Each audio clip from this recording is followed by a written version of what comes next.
What does it mean to be learning the Buddha's teachings? By Master Jingzong.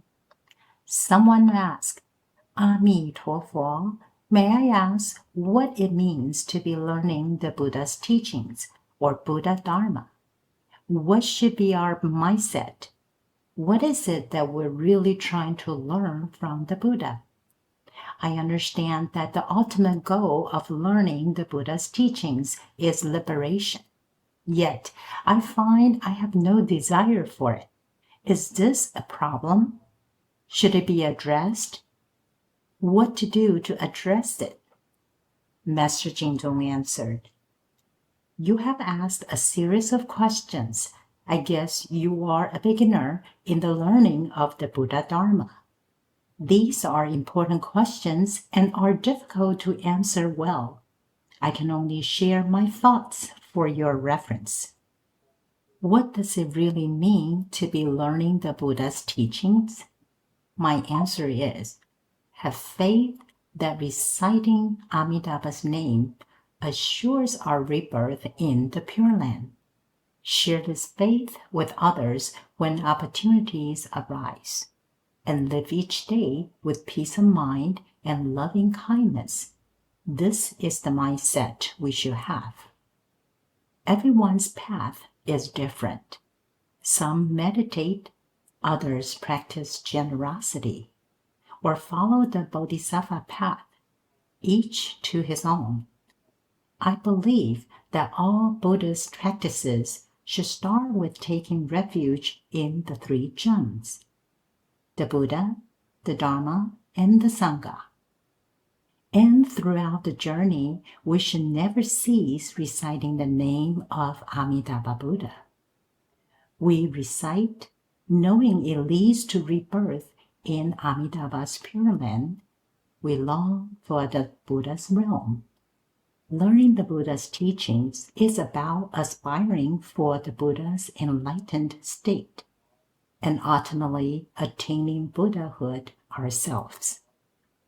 If you recite Amitabha's name with complete faith and aspiration, you are guaranteed rebirth in the Pure Land and will definitely become a Buddha.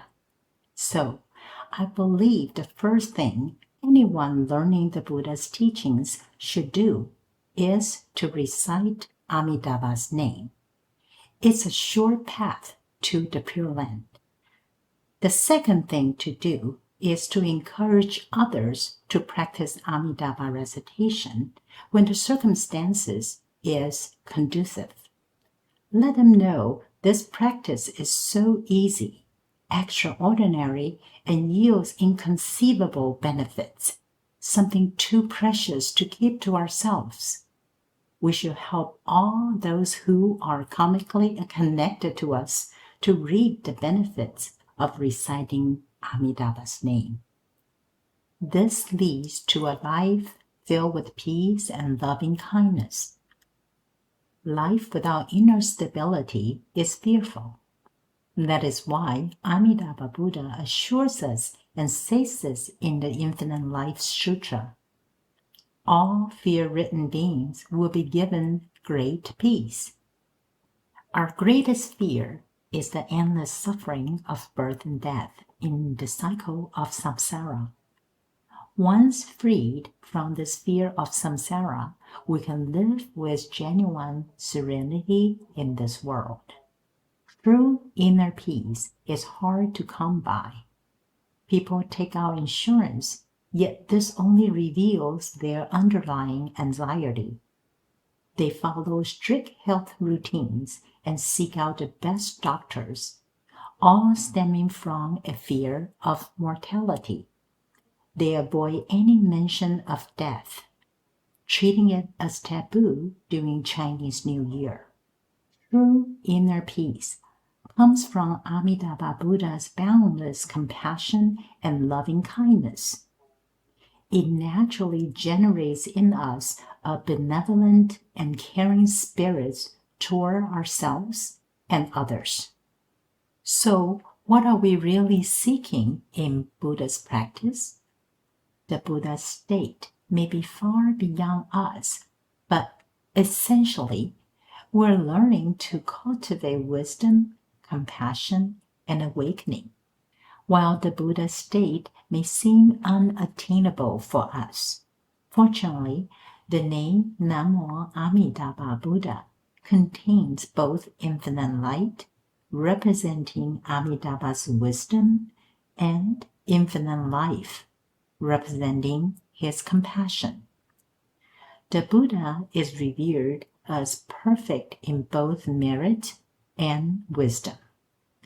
When we recite Namo Amitabha Buddha, we both aspire to and receive his blessing for compassion and wisdom. Reciting Amitabha's name is practicing the Buddha Dharma, is the path to Buddhahood itself. This is the simplest, easiest, most extraordinary, and swiftest path to enlightenment. Bypassing the long and arduous stages of Bodhisattva cultivation. Some say, I don't care about liberation. This is half true, half false. Everyone seeks liberation. After all, who wants suffering? Who wants bad luck? Who wants poverty? Who wants illness? No one does. That itself is the desire for liberation. A liberation from misfortune to find happiness, from poverty to find abundance, from suffering to find peace, joy, and contentment. While it's human nature to seek liberation, it's also human nature to be lazy, to avoid challenges, and to take the easy way out. If liberation means struggling to practice the Bodhisattva path and realize emptiness, it seems too difficult, people might say. Let's just forget about liberation. It's an honest reaction looking at it this way. So, is this a problem? Yes. Does it need fixing? It does. How to fix it? Find a path that doesn't require practices beyond our ability, something we can actually do in our daily lives. Tell me, all is empty and I can't cope. It's frightening and confusing. So let's work with what's real in our experience then. When we understand the Pure Land teaching, we find there is an easy, joyful, and reassuring path. The Pure Land path is easy and simple, and offers a swift way to attain the state of non-retrogression, just as Bodhisattva Nagarjuna said in his chapter on the easy path. It's like a pleasant journey on water. It gives us joy and great peace of mind. With such a practice available, why struggle through countless lifetimes of grueling cultivation when liberation is freely offered? Who will refuse such a gift? Naturally, you'd accept it. It's like living in a shack that barely keeps out the wind and rain. Ask to buy a luxury apartment in the city's best district. You said, forget it, not because you don't want it, but because you can't afford those sky-high prices.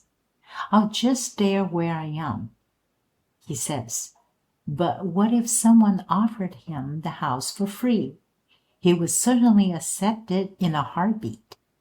Similarly, if liberation seems to depend on our own effort, we might say, forget it, I'll just coast alone.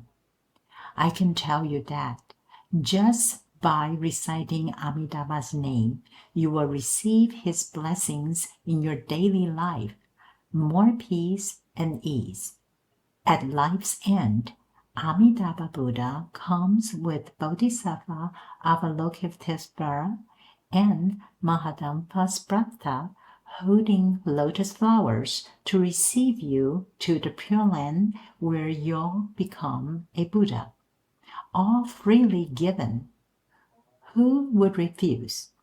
Only a fool would turn this down. I would certainly take it. Don't dismiss this as something laughable or treat it as just a parable. These benefits are real. 南无阿弥陀佛。